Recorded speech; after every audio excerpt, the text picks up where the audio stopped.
ବର୍ତ୍ତମାନ ସାମାଜିକ ଗଣମାଧ୍ୟମ ଖୋଲନ୍ତୁ, ନ୍ୟୁଜ୍ ଖୋଲନ୍ତୁ, ଯେକୌଣସି ଟିଭି ଚ୍ୟାନେଲ ଖୋଲନ୍ତୁ, ବର୍ତ୍ତମାନ ଗୋଟିଏ ଜିନିଷ ସବୁଆଡେ ଚାଲିଛି, ହିନ୍ଦୁ ମୁସଲିମ।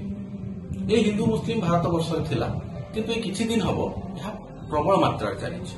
କାରଣ କଣ? କିଛି ଦିନ ତଳେ ଯୋଉ ପେହେଲଗ୍ରାମ, ଯୋଉ ଆମର କାଶ୍ମୀର ପେହେଲଗ୍ରାମରେ ଅଞ୍ଚଳରେ ଆତଙ୍କବାଦୀ ମାନେ ମିନି ସୁଇଜରଲ୍ୟାଣ୍ଡରେ ଟୁରିଷ୍ଟ ମାନଙ୍କୁ ଧର୍ମ ପଚାରି ତାଙ୍କୁ ମାରିଥିଲେ, ଯୋଉଥିରେ କି 26 ଜଣ ମୃତ୍ୟୁବରଣ କରିଥିଲେ, 12 ଜଣ ଆହତ ହୋଇଥିଲେ। ସେଥିପାଇଁ ସାରା ଭାରତବର୍ଷ, ସାରା ବିଶ୍ୱ ନିୟମାଣ ଏବଂ ସେମାନଙ୍କର ପରିବାରକୁ ସମବେଦନା ଜଣାଇଛନ୍ତି। କିନ୍ତୁ ମୋ କହିବାର କଥା, ବର୍ତ୍ତମାନ କଣ ସମୟ ଆମେ ଭାରତବର୍ଷ ନାଗରିକ ମାନେ ହିନ୍ଦୁ ମୁସଲିମ କରିବାର ସମୟ କି? ଆପଣମାନଙ୍କୁ ମୁଁ କହିଦେବାକୁ ଚାହେଁ, ଯୋଉଠି ପେହେଲଗ୍ରାମରେ ଆପଣ ଦେଖୁଥିବେ, ଯୋଉଠି ଆତଙ୍କବାଦୀ ମାନେ ସେମାନଙ୍କର ଧର୍ମ ପଚାରି 26 ଜଣଙ୍କୁ ସୁଟ୍ କରି ମାରିଥିଲେ, ସେଇ କାଶ୍ମୀରରେ ମୁସଲମାନ ଭାଇମାନେ, ଆପଣମାନେ ଭାଇରାଲ ଭିଡିଓ ଦେଖୁଥିବେ, କାନ୍ଧରେ ପକେଇ ଆହତ ମାନଙ୍କୁ ଉଦ୍ଧାର କରିଥିଲେ। ସେଇ ମୁସଲମାନ ଭାଇମାନେ ଅଟୋରେ ଫ୍ରି ସର୍ଭିସ ଦେଇଥିଲେ ଏୟାରପୋର୍ଟକୁ। ସେଇ ମୁସଲମାନ ଭାଇମାନେ ସେମାନଙ୍କ ମସଜିଦରେ ଟୁରିଷ୍ଟ ମାନଙ୍କୁ ରଖି ଖାଦ୍ୟ ପାନୀୟର ବ୍ୟବସ୍ଥା ମଧ୍ୟ କରିଥିଲେ। କିନ୍ତୁ ମୁଁ ଆପଣଙ୍କ କଥାରେ ସହମତ କି ସମସ୍ତ ଟୁରିଷ୍ଟ ମାନେ, ସମସ୍ତ ଆତଙ୍କବାଦୀ ମାନେ ମୁସଲିମ, କିନ୍ତୁ ସମସ୍ତ ମୁସଲିମ ଆତଙ୍କବାଦୀ ନୁହନ୍ତି। ଆମେ ଗୋଟେ କମ୍ୟୁନିଟିକୁ ବଦନାମ କରିବାର ସମୟ ଏବେ ନୁହେଁ, ଗୋଟେ ରିଜନକୁ ବଦନାମ କରିବାର ସମୟ ଏବେ ନୁହେଁ। କାରଣ ଆମର ଇଣ୍ଡିଆ କନଷ୍ଟିଟ୍ୟୁସନାଲ ରାଇଟ ଆର୍ଟିକଲ 26-25ରେ ସମସ୍ତଙ୍କର ଅଧିକାର ଅଛି ଆମ ଭାରତବର୍ଷରେ ରହିବା। ଆମେ ଚାହିଁଲେ ମୁସଲମାନ ମାନଙ୍କୁ ଭାରତରୁ ବାହାର କରିଦେଇ ପାରିବା କି? ଯଦି କରିଦେଇ ପାରିବା ନାହିଁ, କଣ ପାଇଁ ଆମେ ଏବେ କଣ୍ଟ୍ରୋଭର୍ସି ହିନ୍ଦୁ ମୁସଲିମ? ଏବେ ତ ସେ ସମୟ ନୁହେଁ ନା।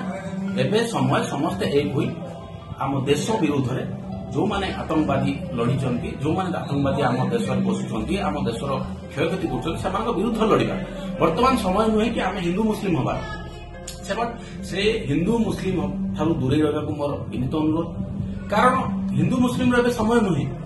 ଆମେ ଚାହିଁଲେ ମୁସଲିମ ମାନଙ୍କୁ ଆମ ଦେଶରୁ ବାହାର କରିପାରିବା। ସେମାନଙ୍କର କନଷ୍ଟିଟ୍ୟୁସନାଲ ରାଇଟ ଅଛି, ଆର୍ଟିକଲ 25-26ରେ ଅଛି। ବର୍ତ୍ତମାନ ସମୟ କଣ? ଆମେ ବର୍ତ୍ତମାନ ହିନ୍ଦୁ ମୁସଲିମ ହବା କି? ବର୍ତ୍ତମାନ ସମସ୍ତେ ମିଶି ପାକିସ୍ତାନ ବିରୁଦ୍ଧରେ ଲଢିବା। India government should take action against the terrorist.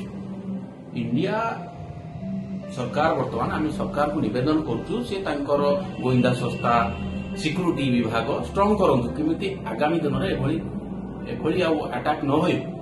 ତା ମାନେ ନୁହେଁ କି ଯେ ଆମେ ହିନ୍ଦୁ ମୁସଲିମ ସୋସିଆଲ ମିଡିଆ ଖୋଲିଦେଲେ ହିନ୍ଦୁ ମୁସଲିମ। ଆରେ ହିନ୍ଦୁ ମୁସଲିମର ଏବେ ସମୟ ନୁହେଁ।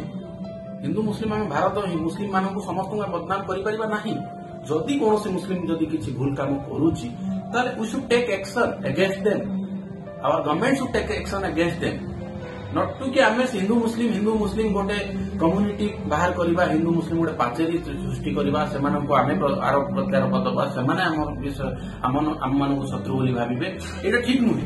वर्तमान समय आमे समस्त एक हेबा, आम देश भारतवर्ष, आमे समस्ते भाई समस्ते एक होई लड़िबा। ए मोर कहिबार कथा, I am not going to blame any political party as well as any political leader also. मु कौन पॉलिटिकल पार्टी को ब्लेम करूनी कि पॉलिटिकल लीडर विरुद्ध में कहूनी, यह मो मनर भावना। वर्तमान समय आम समस्ते एक हेबा, समस्ते एक हवा, हिंदू मुस्लिम एक हेबा एवं भारत विरुद्ध जो मैंने अच्छा सहित लड़िबा। जदि कौन मुस्लिम भाई भूल काम कर, India government should take strong action against them. India government strong action नौ ना। तो हिंदू भाई भौणी, मुसलमान भाई भौणी मान ये सब संप्रदाय प्रथा दूरे रुहतु, निवृत्त रुहतु, निजर परिवार कथा चिंता करने सहित देश केमिति आगू जीव से विषय चिंता करूँ, एवं जे भूल करुच्ची ताको प्रतिवाद करूँ, जे ठीक करुच्ची उत्साहित करूँ।